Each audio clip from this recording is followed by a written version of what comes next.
नमस्कार, बहुत स्वागत है आपका। आप देख रहे हैं न्यूज इंडिया, आपके साथ मैं हूं अभिषेक और मैं हूं आपके साथ निदा अहमद। आज हम बात करेंगे एजेंडा 2024 की और साथ ही साथ यूसीसी की।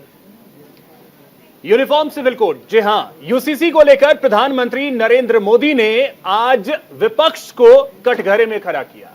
आपको बता दें कि भोपाल में थे प्रधानमंत्री नरेंद्र मोदी, बीजेपी कार्यकर्ताओं से संवाद कर रहे थे और इसी दौरान उन्होंने यूसीसी को लेकर विपक्ष को जमकर कटघरे में खड़ा किया और जमकर उस पर हमला बोला है।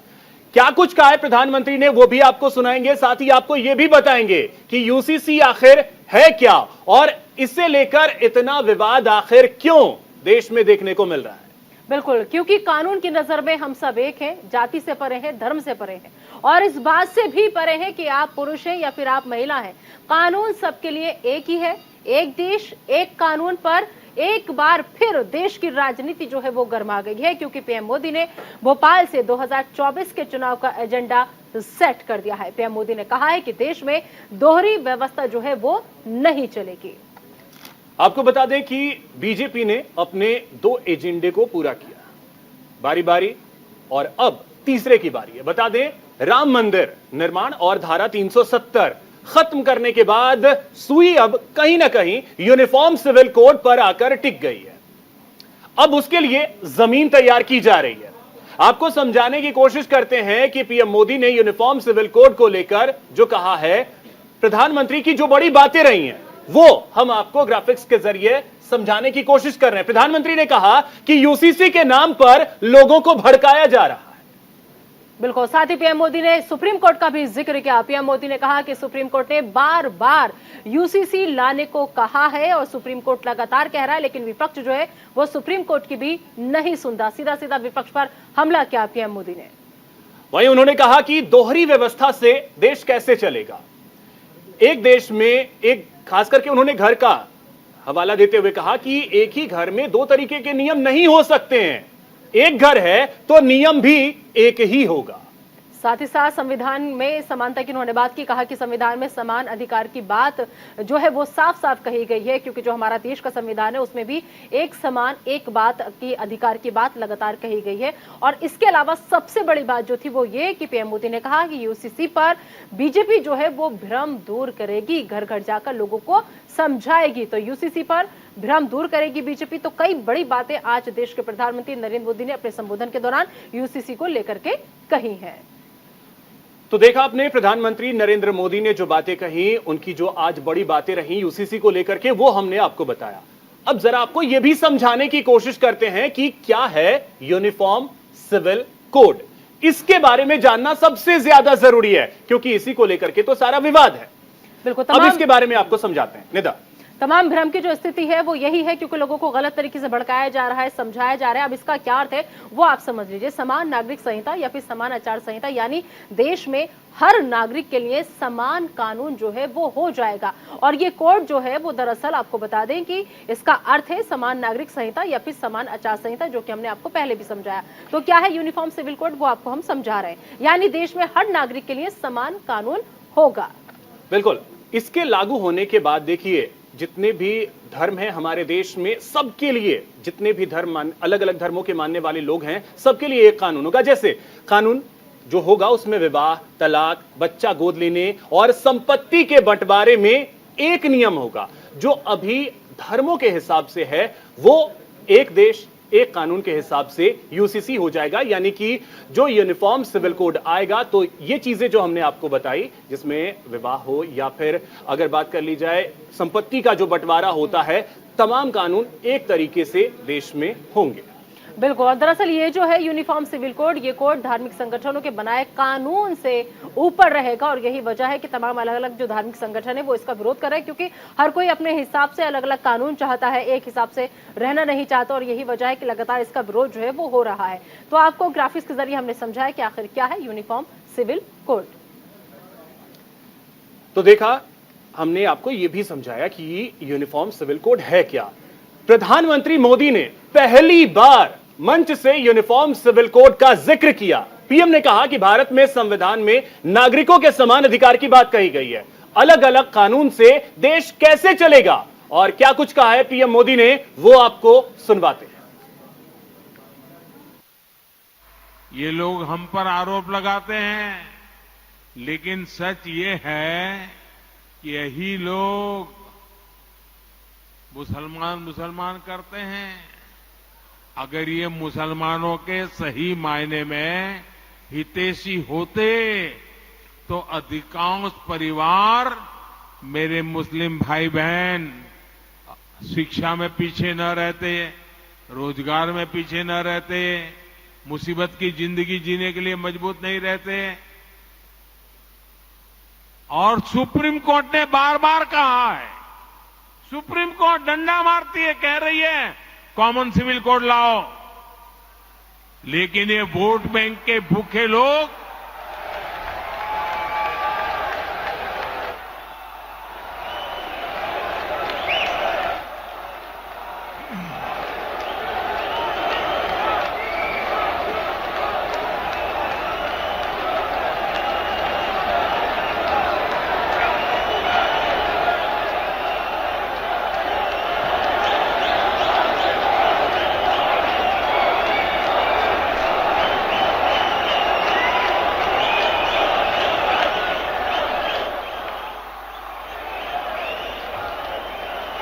अच्छा, मैं आपको एक और बात बताना चाहता हूं।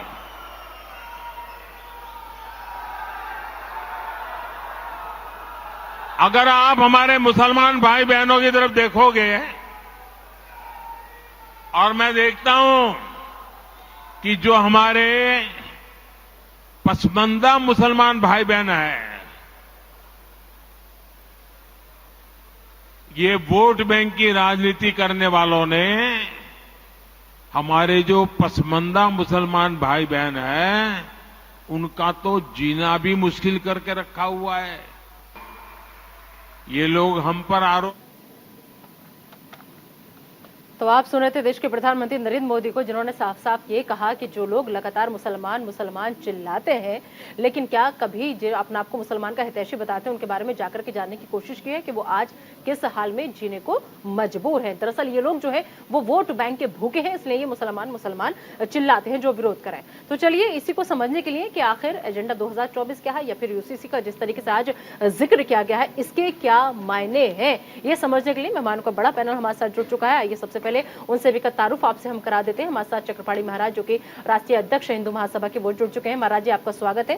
साथ साथ सूफी मोहम्मद कौसर हसन मजीदी, जो कि मुस्लिम स्कॉलर है, वो भी जुड़ चुके हैं। सर, आपका भी इस्तकबाल है। इनके अलावा रुद्र विक्रम सिंह, जो कि सुप्रीम कोर्ट के एडवोकेट हैं, सर आपका भी स्वागत है। अश्विनी शाही, जो कि बीजेपी के नेता हैं, वो भी हमारे साथ इस वक्त यहाँ पर जुड़ चुके हैं। सबसे पहले अश्विनी शाही जी, आप ही से मेरा सवाल होगा, क्योंकि देखिए इस वक्त जिस तरीके से यूसीसी की मांग उठ रही है या बात हो रही है, देश के प्रधानमंत्री कह रहे हैं, लेकिन उसके बाद हर कोई इस सवाल का जवाब जानना चाहता है कि क्या वाकई में यूसीसी देश की जरूरत है या फिर सिर्फ और सिर्फ 2024 का एजेंडा है।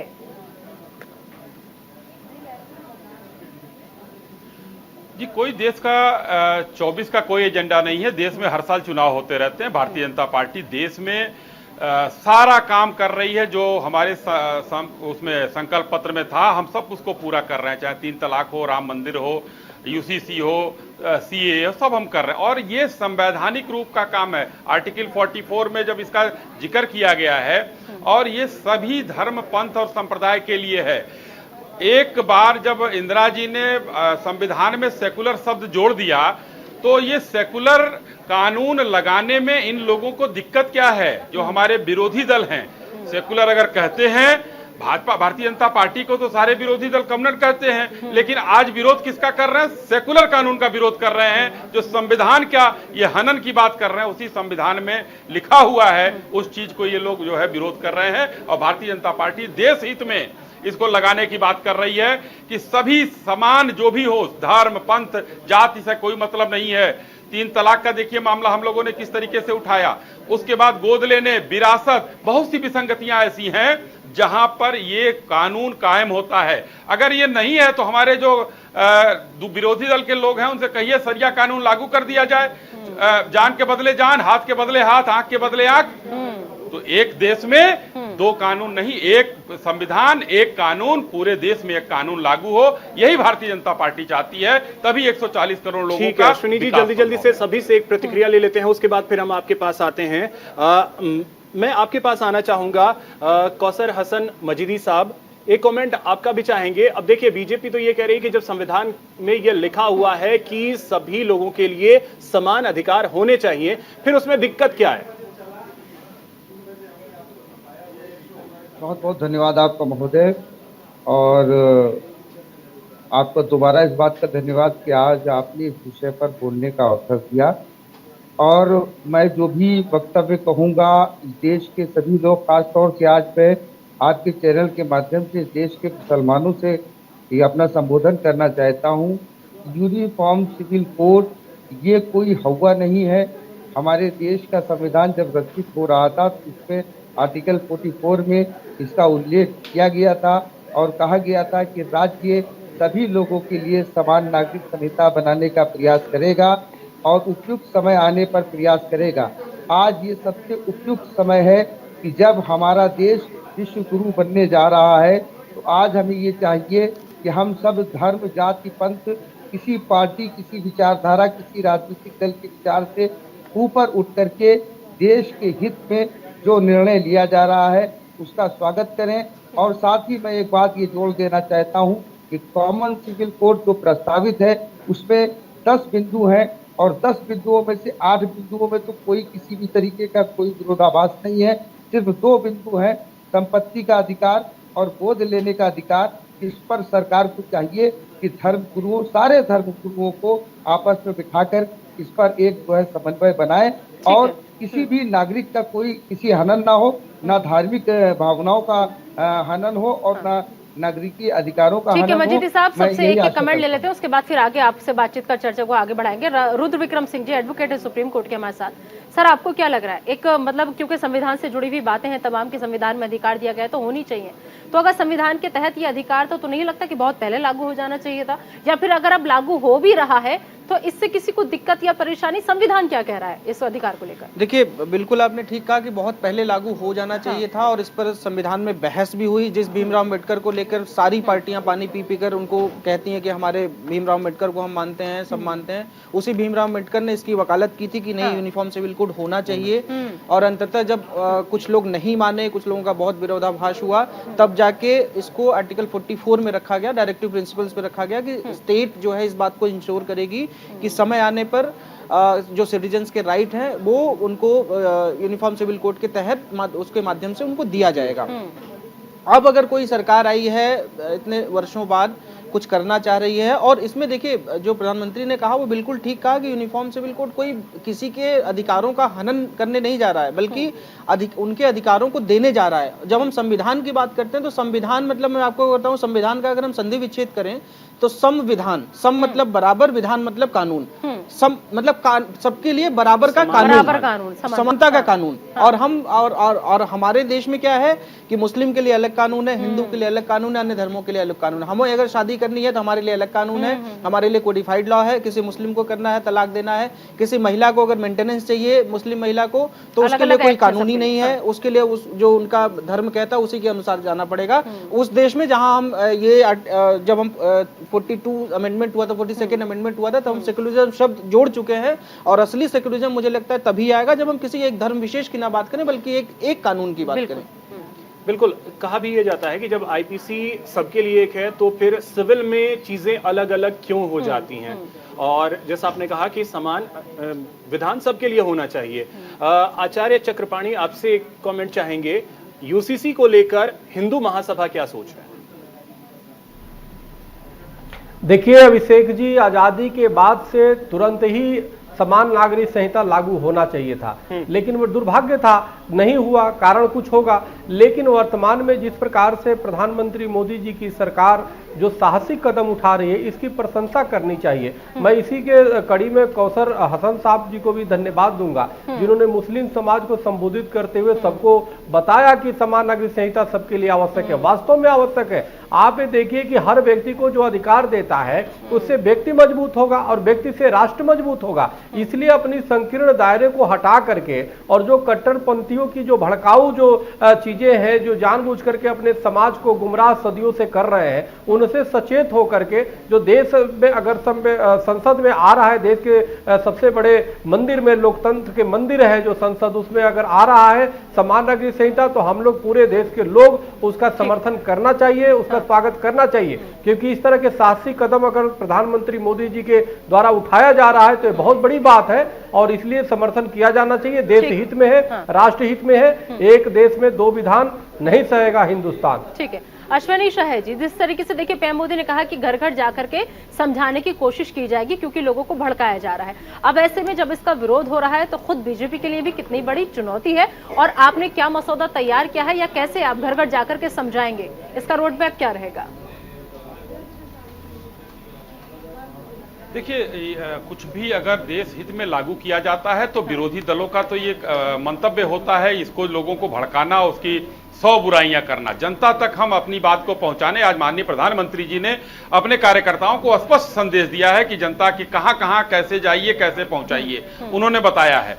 मैं आपको ये बात बताना चाहता हूं, जैसे बहु विवाह हो गया, बाल विवाह हो गया, हिंदू उसमें रीति रिवाज में बहुत पहले से इन कुरीतियों को बंद किया गया और कुरीतियां बंद होने के बाद सामाजिक मान्यताएं मिलनी बंद हो गई उनकी और समाज में लोग उसको स्वीकार नहीं करते थे। इसी तरीके से हलाला हो गया, इद्दत हो गया, वसीयत हो गया, गोद लेना, ये सब जो कुरीतियां इसमें बनी हुई हैं, इसमें जहां पर खत्म करना है, जिसको खत्म करना है, देखिए एक सेकंड के लिए आप विपक्षियों को छोड़ दीजिए, इसीलिए जनता से राय मांगी गई है। ठीक है अश्विनी जी, एक सेकंड के लिए आप विपक्ष को छोड़ दीजिए। दो चीजें हैं, एक अभी 2 पॉइंट को लेकर के मजीदी साहब ने बोला कि 2 पॉइंट को लेकर के है उस पर बात करनी चाहिए, ठीक है उस पर तो बात कीजिए और वो समस्याएं दूर कीजिए, लेकिन जो लोगों के जहन में भ्रम बैठा हुआ है उसको दूर करने की बात पीएम मोदी ने कही, उसे कैसे दूर करेंगे? सबसे बड़ी चुनौती तो वो है। जी जी जी,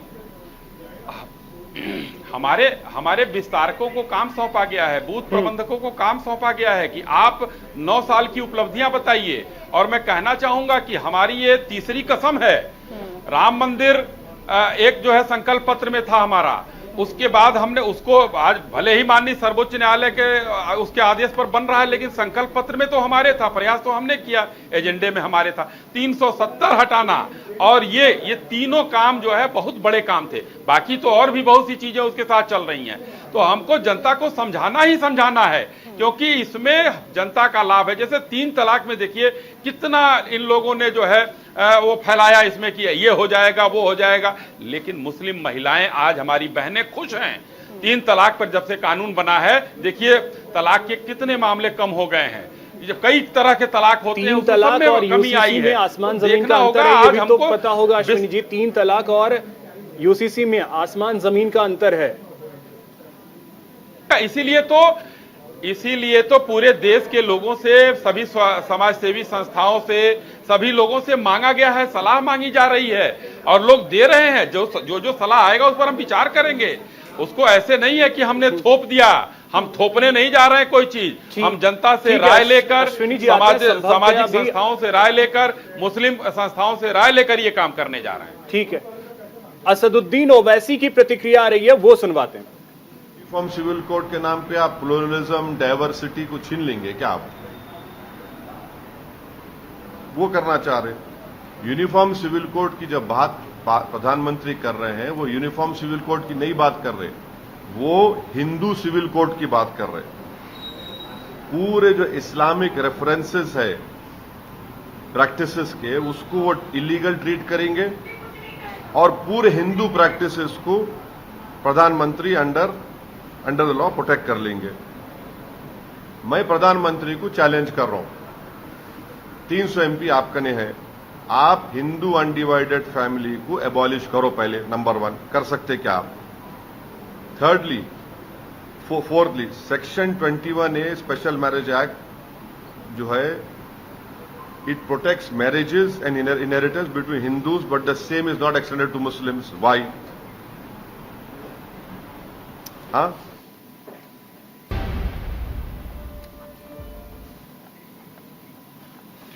तो दरअसल प्रधानमंत्री नरेंद्र मोदी ने आज जिस तरीके से भरे मंच से यूसीसी का जिक्र किया, उसके बाद राजनीति लगातार जमकर हो रही है।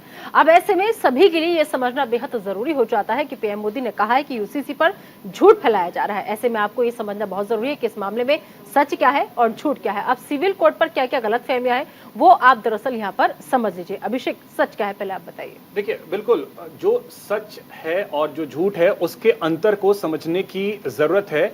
अब देखिए, यहाँ हम यूसीसी के बारे में जो गलतफहमियां लोगों के जहन में है उसके बारे में हम बता रहे हैं। सच ये है कि हर धर्म के लोगों के लिए कानून बराबर होगा, ये सच्चाई है। बिल्कुल, लेकिन वही झूठ यह है कि यूसीसी लागू होने से धार्मिक आजादी जो है वो खत्म हो जाएगी, ये कह करके लोगों को भड़काया जा रहा है। बिल्कुल, अगला सच ये है कि देखिए, जो स्वतंत्रता है धार्मिक वो बाधित नहीं होगी, ये सच्चाई है यूसीसी की। बिल्कुल, और वही झूठ जो फैलाया जा रहा है वो ये कि यूसीसी लागू होने से देश में तमाम चीजें जो है वो बाधित हो जाएंगी। हर धर्म के लोगों के लिए कानून बराबर होगा, जैसा हमने आपको बताया कि ये सच है। भ्रम में बिल्कुल न पड़े, ये प्रधानमंत्री नरेंद्र मोदी ने आज मंच से भी कहा है। बिल्कुल, तो एक सच ये भी कि लोगों की धार्मिक स्वतंत्रता जो है वो किसी भी तरह से बाधित इसमें नहीं होगी, लेकिन झूठ ये कि इसके लागू होने से देश में हिंदू कानून जो है वो लागू हो जाएगा, जो सबसे बड़ा झूठ है। और इसी को भ्रम की स्थिति बना करके लोगों में दहशत फैलाने की कोशिश, लोगों को डराने की कोशिश की जा रही है। तो प्रधानमंत्री ने आज खुले मंच से ये बातें क्लियर की हैं कि भ्रम में पड़ने की जरूरत नहीं है, लोगों को भड़काया जा रहा है। और इसी वजह से प्रधानमंत्री ने ये कहा कि बीजेपी के जो कार्यकर्ता हैं वो घर घर जाएंगे और लोगों को बताएंगे कि यूसीसी जो है वो किसी के अधिकार को छीनने वाला कानून नहीं होगा। बिल्कुल, तो अब ऐसे में चलिए, भारत में जाति और धर्म के आधार पर अलग अलग कानून और मैरिज एक्ट है, यानी कि इस समय देश में अलग अलग मामलों के लिए कानून तो है, लेकिन उसमें धर्म का एंगल सामने आ जाने के कारण पर्सनल लॉ बोर्ड का भी प्रावधान है। अब और क्या क्या प्रावधान है, ऐसी क्या क्या कानून है, किस धर्म के साथ कौन जाता है, तमाम विस्तार से बातचीत करेंगे। मेहमानों का पैनल जो है लगातार हमारे साथ जुड़ा हुआ है यहाँ पर। बिल्कुल, तो चक्रपाणी जी, अब आपके पास मैं आ रहा हूं, आपसे एक चीज समझना चाहूंगा। देखिए, सबसे जरूरी यही हो जाता है कि जो भ्रम फैला हुआ है, जैसे भ्रम ये फैला हुआ है कि धार्मिक आजादी जो है वो खत्म हो जाएगी, ये भ्रम लोगों के जहन में फैला हुआ है।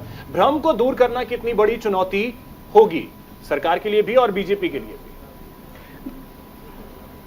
देखिए, जो समझदार हैं वो सब समझते हैं, लेकिन जिसने भ्रम को डाला है, भ्रम जिन लोगों ने जानबूझ के षड्यंत्र के तहत डाला है, असुद्दीन ओवैसी जैसे लोग और तमाम ऐसे कट्टरपंथी हैं जो जानबूझ के समाज को गुमराह करते हैं, जो उनके इसी अज्ञानता का लाभ लेकर के अपनी भीड़ वोट में कन्वर्ट करते हैं, जिसको माननीय प्रधानमंत्री जी ने भी कहा है कि मात्र इनको वोट बना के रखा हुआ है। अब कौसर हसन साहब ने भी तो समझदार है, इन्होंने भी तो कहा, तो समर्थन दिया और तमाम लोग इसके समर्थन में है। लेकिन कुछ कट्टरपंथी हैं जो जानबूझ करके उसको भ्रम बनाते हैं और ये हवा बनाते हैं कि ये सरकार आपको समान नागरिक संहिता बनाने से आपके धर्म को वो कर देगी। अरे भाई, इसमें किसी प्रकार के न नमाज पे रोक है, न पूजा पाठ पे किसी का रोक है, बस ये अधिकार सबको बराबर है। ऐसा नहीं होगा कि कोई 4 शादियां कर ले, 24 बच्चे पैदा कर ले और कोई एक से दूसरी शादी करे तो जेल जाएगा। तो ऐसा नहीं होगा, सबसे बराबर कानून लागू होगा, होना भी चाहिए। असदुद्दीन ओवैसी को आपने सुना भी होगा,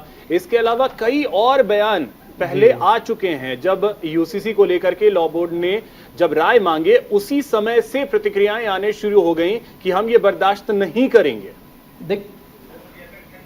अभिषेक जी, देखिए, असुद्दीन ओवैसी तो इसी ताक में बैठे ही रहते हैं कि सरकार कुछ बोले तुरंत हम मुस्लिम ध्रुवीकरण करें, तो वो तो इसी ताक में बैठे रहते हैं। हर मुद्दे पे कौन ऐसा मुद्दा नहीं है जिसमें विरोध नहीं किया हो। यहां तक कि जब राम मंदिर का भी माननीय सर्वोच्च न्यायालय जब निर्णय दिया, चूंकि मैं उसमें खुद एक पक्षकार था, तो जब देने के बाद निर्णय सभी लोगों ने उसको स्वीकार किया, तो ये तुरंत जो है कि हमारे साथ अन्याय हुआ है। यहां तक इन्होंने पीन इतना मार दिया कट्टरपंथियों के कि मौलाना उसी में बोल दिया, एक दिन समय आएगा कि फिर इसको मस्जिद में कन्वर्ट कर देंगे। तो ये हर वो मौके का आपदा में अवसर खोजते हैं और जानबूझ करके लोगों के अवसर को गंवाने का काम करते हैं। तो इसलिए देश अब समझदार हो चुका है।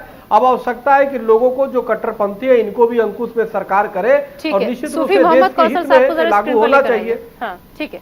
आपकी बातें हमने सुनी और अब मैं चाहूंगी सूफी मोहम्मद कौसर हसन मस्जिदी साहब से अगला मेरा सवाल है, जो मुस्लिम स्कॉलर है। सूफी साहब, आपने जो बातें कही और जाहिर सी बात है कि देखिए समझदार पढ़े लिखे हर मुसलमान को सामने आकर के पहले समझना चाहिए कि क्या चीज सही है क्या चीज गलत है।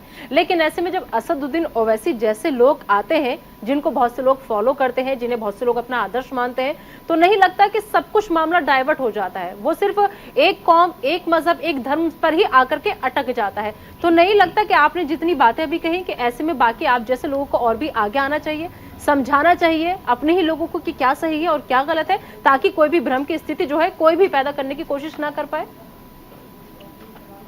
देखिए निदा जी, हम लोग इस संबंध में बराबर कार्य कर रहे हैं और कई अखबारों में आज हमारा आर्टिकल भी इस बारे में छपा है और हम लोग बराबर इस पे बात कर रहे हैं।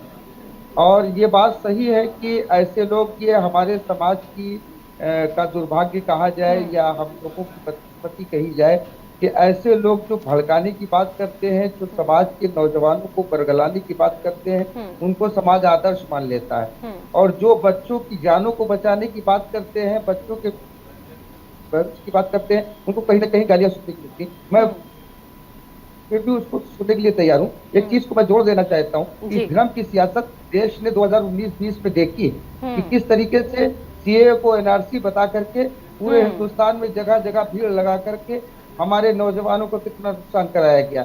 हमारे नौजवान 18 साल से 25 साल के नौजवान जेलों में गए, उन पर मुकदमे चले, उनकी प्रॉपर्टियां जब्त की गई, क्योंकि उनका ब्रेन वॉश कर दिया गया था। उन्हें ये चीज समझा दी गई थी कि अब इस देश से मुसलमानों को बाहर निकाला जाएगा।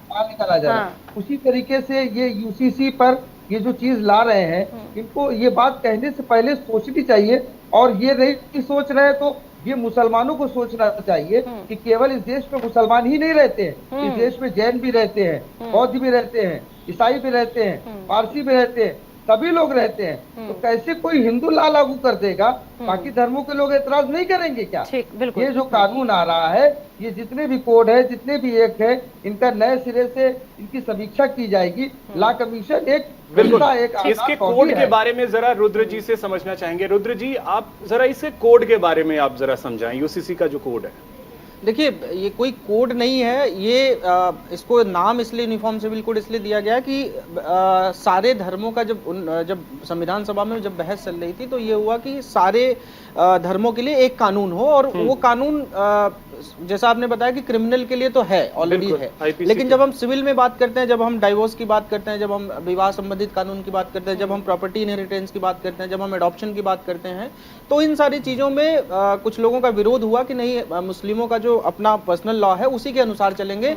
लेकिन हिंदुओं के लिए भी, हिंदुओं का भी अपना कानून था, हिंदुओं के भी अपने पर्सनल लॉ थे, लेकिन उनको कोडिफाइड कर दिया गया। उनको जो आज हिंदू मैरिज एक्ट के तहत ही शादियां होती हैं, अगर किसी को तलाक चाहिए तो वो कोर्ट के थ्रू ही तलाक लेगा। मैं आपको एक किस्सा बताऊं, 1984-85 में एक लेडी 70 साल के उसके मुस्लिम महिला के पति ने उसको तलाक दे दिया और उसके पास ना खाने का था ना पीने का था, फिर मेंटेनेंस वो भी क्लेम नहीं कर पाती थी, क्योंकि हिंदुओं की महिला तो मेंटेनेंस क्लेम कर सकती हैं, लेकिन मुस्लिम महिलाओं के लिए कोई कानून ही नहीं था। अब उसको जो है सुप्रीम कोर्ट तक जाना पड़ा, सुप्रीम कोर्ट ने जाके उसमें उसको अधिकार दिया कि नहीं, आप मेंटेनेंस क्लेम कर सकती हैं। अब ये बताइए कि क्या इस देश में सारे नागरिक सुप्रीम कोर्ट तक पहुंच सकते हैं? इतना क्या सबके पास कुवत होती है, पैसा होता है? नहीं होता है। बहुत से लोगों को तो पता भी नहीं होता कि उनके अधिकार क्या है। बिल्कुल, तो कम से कम एक कानून आ जाएगा, सारे लोगों के लिए एक कानून हो जाएगा। इसमें समस्या क्या है? हमारे लिए भी एक कानून हो, आपके लिए भी एक कानून हो, सब। और देखिए, ऐसा नहीं है कि जैसा अभी इन्होंने कहा कि अगर आपको कोई समस्या लगती है, अभी जो लॉ कमीशन बैठी हुई है, लॉ कमीशन सारे मामलों पे विचार कर रहा है। अगर कोई भी आके ये कहता है कि नहीं, और यहाँ मैं आपसे समझना चाहूंगी रुद्र साहब कि जैसे एक होता है नॉर्मल कानून, कोई भी पास करना, लाना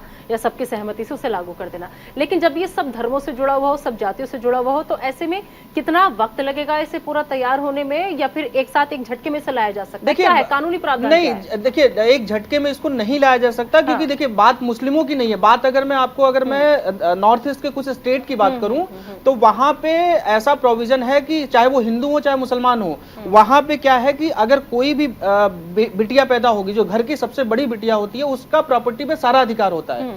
वो सारी प्रॉपर्टी की मालकिन वो घर की सबसे बड़ी बेटी होती है।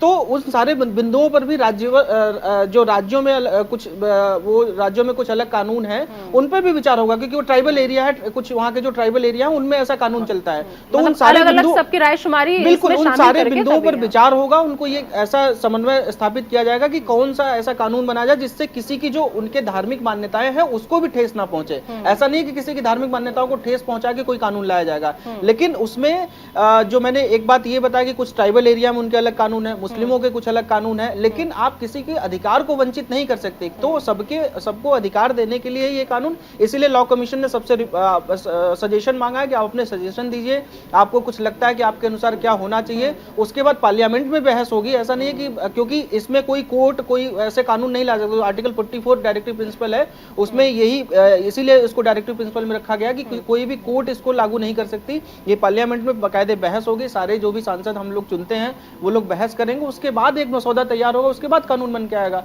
इतना कोई ऐसा नहीं कि कोई भी रातों रात कानून बना के आपको दे देगा। ओके चक्रपाणी जी, अब अगर आपसे भी समझे, देखिए जैसा अभी रुद्र साहब भी बता रहे थे कि ठीक है, कई मुस्लिम संगठन ऐसे हैं जो इसका विरोध कर रहे हैं, कई मुस्लिम नेता इसका विरोध कर रहे हैं, लेकिन कई स्कॉलर ऐसे हैं जो इसका वेलकम भी कर रहे हैं। जैसा अभी हमारे साथ जो गेस्ट बैठे हुए हैं उन्होंने भी इसका वेलकम किया। हाँ, उसमें जो भी प्रावधान है उसमें हो सकता है, इफ बट हो सकता है, उस पर बात करके रायशुमारी करके सही कर लिया जाएगा। लेकिन इसके इतर अब देखिए, नॉर्थ ईस्ट के कई स्टेट हैं, कई आदिवासी बेल्ट ऐसे हैं जिसमें हिंदू संगठन भी हैं, हिंदू आदिवासी जो हैं वो भी इसके विरोध में हैं। तो वहां लोगों को समझाना कितना चुनौतीपूर्ण होगा? नहीं, देखिए, जब उनको सही तरीके से बताया जाएगा, समझाया जाएगा, तो निश्चित रूप से समझेंगे। दूसरी बात, उनके कहीं ना कहीं नेतृत्वकर्ता जो कहीं ना कहीं उनके जो भ्रम की स्थिति पैदा करने वाले लोग हैं, तो कहीं ना कहीं इसी तरह के लोग हैं, सुदीन ओवैसी जैसे लोग हैं जिनके मैसेज जा रहे हैं और जिससे उनको भी भ्रम लग रहा है, और उनके स्थानीय नेता कहीं ना कहीं भटकाव स्थितियों विपक्ष से जुड़े हुए हैं। और विपक्ष ने भी तो ऐसा धर्म बना लिया कि वह सरकार का अगर राष्ट्रहित में भी कोई काम हो तो विरोध करो, यानी कि वह जो है मोदी जी और बीजेपी से लड़ते लड़ते वो देश से लड़ने लगते हैं, कभी धर्म से लड़ने लगते हैं। ये जरूर जो देखिए, एक धारणा कि भाई 4-10 टॉपिक जो है वो कौन, हेलो, एक धारणा जो है चक्रपाणी जी, एक धारणा ये है कि ठीक है, मुस्लिम समुदाय जो है वो ठीक है नरेंद्र मोदी का विरोध कर रहा है या बीजेपी का विरोध कर रहा है, लेकिन यूसीसी के ये पे अगर हम आते हैं तो वहां पे विरोध सिर्फ मुस्लिम समुदाय का ही नहीं बल्कि विरोध हिंदू समुदाय के का भी है। मैं इस चीज के बारे में आपसे समझना चाहता हूं। देखिए, ऐसा है अभिषेक जी कि हमारे यहाँ हिंदुओं में, सनातनियों में पहले कई शादियों की परंपरा थी। अब देखिए, राजा दशरथ की कितनी रानियां थी, 3 थी, लेकिन आवश्यकता जैसे जैसे होती गई तो निश्चित धीरे धीरे उन्होंने अपने को ढाल लिया संवैधानिक ढांचे में। तो हिंदू तो हमेशा सहिष्णु होता है, हिंदू लचीला होता है और राष्ट्र को सर्वोपरि समझता है, और इस भारत में रहने वाले हर हिंदुस्तानी को ये चीज आत्मसात करना चाहिए। ठीक है, आप असदुद्दीन ओवैसी का जिक्र कर रहे थे महाराज जी, एक बार फिर से असदुद्दीन ओवैसी इसी मसले पर कुछ कह रहे हैं, सुन लेते हैं। नहीं करे, सीएम थे, राजशेखर रेड्डी थे, नहीं करे, रोशया बने, नहीं करे, किरण कुमार रेड्डी बने, नहीं करे, अब केसीआर है। हम बोल रहे भैया कराओ, अब जब 5,500 करोड़ के लिए आप कर रहे तो इसको भी शामिल कर लो उसमें। क्यों नहीं हो पा रहा है? नहीं, सुनिए, अरे सुन तो लीजिए पूरा। माइनॉरिटी फाइनेंस कॉर्पोरेशन में सेल्फ फाइनेंस के पैसे रुके हुए हैं। हम बोल रहे भाई दे दीजिए, वो जो टैक्सियां बांट रहे प्लीज दे दीजिए आप, वो बजटेड अलॉकेटेड है ना। हम ये पूछ रहे हैं कि 10 साल तेलंगाना के आप डेवलप बनने के मना है, बहुत अच्छा है, चलिए। सेकेंड लैंग्वेज उर्दू है, प्लीज उसको आप इंसाफ करिए उससे। 10 साल में जो बजट माइनॉरिटी मिनिस्ट्री को दिया गया। ठीक है, तो आप असदुद्दीन ओवैसी को सुन रहे थे। हमारे साथ चक्रपाणी महाराज लगातार जुड़े हुए हैं, सूफी मोहम्मद कौसर साहब भी और उद्धव विक्रम सिंह साहब भी। लेकिन चक्रपाणी महाराज, असदुद्दीन ओवैसी जो है वो सीधा सीधा एक सवाल पूछ रहे हैं कि आखिर विभिन्नताओं के इस देश में विभिन्नता से दिक्कत क्या है?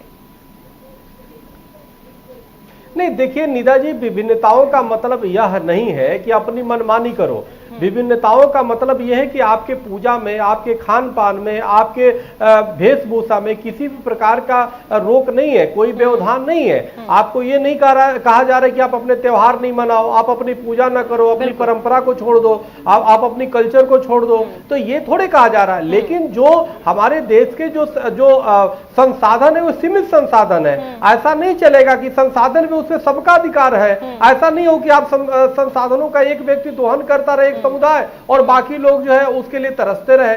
आप देखो शिक्षा, चिकित्सा, चाहे अनाज की जो बात है वो एक सीमित दायरे में है ना भाई। असीमित तो नहीं है कि आप 4 शादी करके 24 बच्चे पैदा करो और कोई 2 भी नहीं करे और वही टैक्स देता रहे और सब पे वो। तो अगर इस टैक्स का लाभ हर व्यक्ति पे जा रहा है, सड़कें बन रही है और देश का विकास हो रहा है, तो निदा जी यहाँ के संविधान को मानना पड़ेगा ना, यहाँ पे एक कानून को मानना पड़ेगा ना, और एक कानून सबके लिए। ये तो आप बताइए, पाकिस्तान के हिंदुओं को तो अधिकार ही नहीं मिलता, वहां तो समान नागरिक तो हम कहते हैं वहां भी लागू होना चाहिए, ताकि कम से कम वहां के हिंदू अल्पसंख्यक और तमाम अल्पसंख्यकों का उत्थान हो सके। और यहाँ पे देखिए, भारत ही विश्व का सबसे पहला देश है निदा जी, जहां पे अल्पसंख्यक और खासतौर से मुस्लिम कुछ कट्टरपंथी चिल्ला रहे हैं कि जी हम पे अन्याय हो रहा है।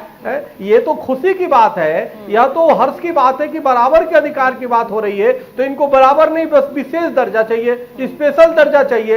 इस्लामिक बराबर का अधिकार से लोगों को और दिक्कत उसी अनुसार करेंगे। तो भाई पाकिस्तान है, मुस्लिम 57 देश है, आप वहां चले जाओ।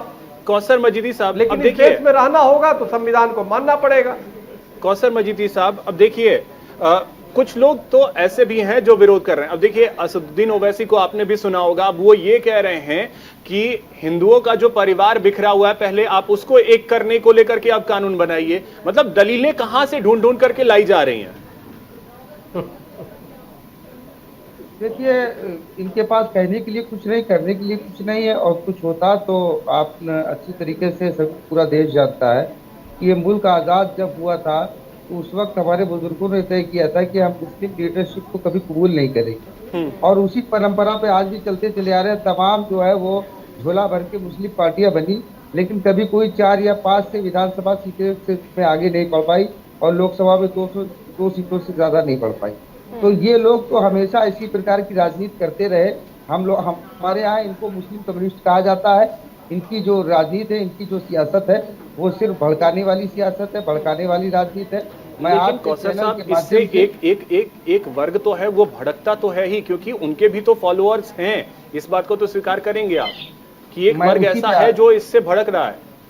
मैं उसी बात पर आ रहा हूं कि मैं आपके इस बड़े चैनल के माध्यम से, बड़े प्लेटफॉर्म के माध्यम से इस देश के लोगों से, खासतौर से मुस्लिम नौजवानों से अपील करना चाहता हूं कि किसी भी तथ्य को, किसी भी बात को पूरी तरीके से सोचने समझने के बाद निर्णय करें, और अगर ये आवश्यक भी हो विरोध करने का तो उस विरोध को कानूनी दायरे में और संवैधानिक दायरे में रह करके करें। जिस प्रकार से पिछले सारी चीजें हो चुकी हैं वो मुस्लिम समाज को दोहरानी नहीं चाहिए, और ऐसे लोगों के बरगलाने में नहीं आना चाहिए। आप बात को समझने की कोशिश करें। ये जो बिल, ये जो कानून, ये जो कोड लाया जा रहा है, ये सिर्फ मुसलमानों के लिए नहीं है, ये सारी देश के लिए, आबादी के लिए। एक चीज और मैं आपके साथ जोड़ना चाहता हूँ, ये नाइंसाफी है कि एक मजहब के लोग 4 बीवियां रखें और दूसरे मजहब के लोग अगर दूसरी कर ले तो उनको जेल जाना पड़े।